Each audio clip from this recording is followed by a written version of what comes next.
Hello, church. My name is RV, RV Desamparado. I'm a part of a discipleship ministry, and I'm also a visual artist.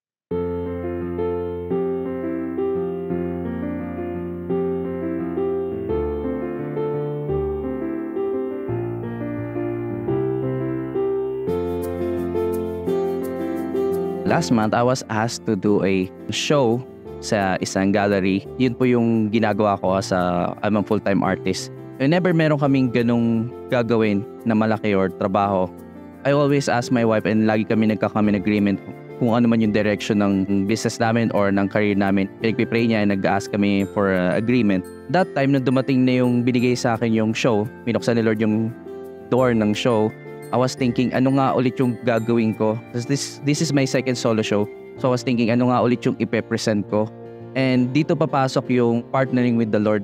I was led na ang gagawin ko is uplifting, motivating, and encouraging na message na ipe-present ko. And ang title ng show na ginawa ko is Power, Love, and a Sound Mind. Galing yun sa scripture na God did not give us the spirit of fear, but of love and a sound mind. Learnings yon and experience na nilipat ko, nirender ko sa canvas, and yun yung pinresent ko doon sa show na yun. So the day itself, nung dumating na yung opening ng show, you can see it right away kung ano yung nire-represent ng message ko doon sa place. Yung space then is big. I think there were 6 shows running that time. After nung night ng opening, meron akong na-feel na lie, doubt, and unbelief, parang attack at the same time. Na-feel ko yung support and yung response ng tao doon sa other shows, and I was thinking na paano ba marireceive ng world na yon? Ito bang pinipresent ko artwork? Because I really like kung ano yung present ko, this is me, yun yung gusto ko i-sabihin na message, but I'm not sure kung tatanggapin ng tao, may benta ba or may sales ba or click ba sa tao. Yung mga lies na naiisip ko, and good thing I was able to share this with my wife, and thank God for a godly wife.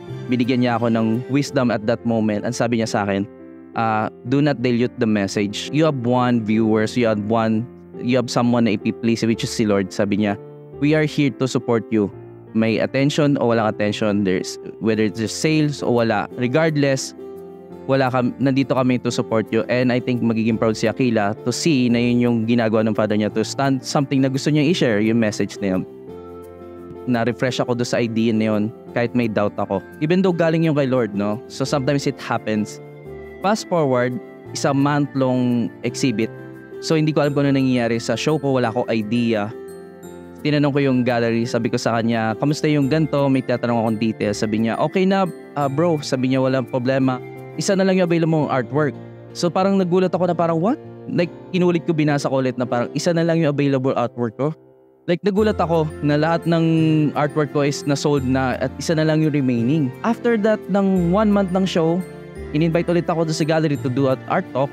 So, tiniskas ko sa kanila yung meaning ng show ko. I was able to share with the viewers and the artists kung ano yung meaning ng Bible verse na yun for me, yung God did not give us the spirit of fear but of love and a sound mind. And ano yung natatranscend nun sa life ko, sa journey ko as an artist, and ano yung nire-represent ko sa work na yun.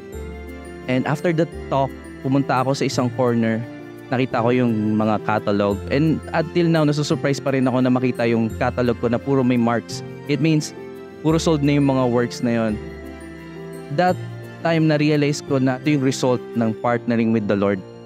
It's like including the Lord sa process mo and believing, do your part, yung side mo when it comes to sa pag-spread ng message na meron ka sa heart. Yun yung message ko na gusto i-share sa inyo is partnering with the Lord. Come in agreement with the Lord, fulfill ko ano yung desires na binigay niya sa'yo, and push through it. And sabi nga, no not go weary of doing good, because in due season you will reap the harvest if you do not lose heart. So yun yung gusto ko i-share sa inyo this afternoon. My name is Arvid Samprado, and thank you.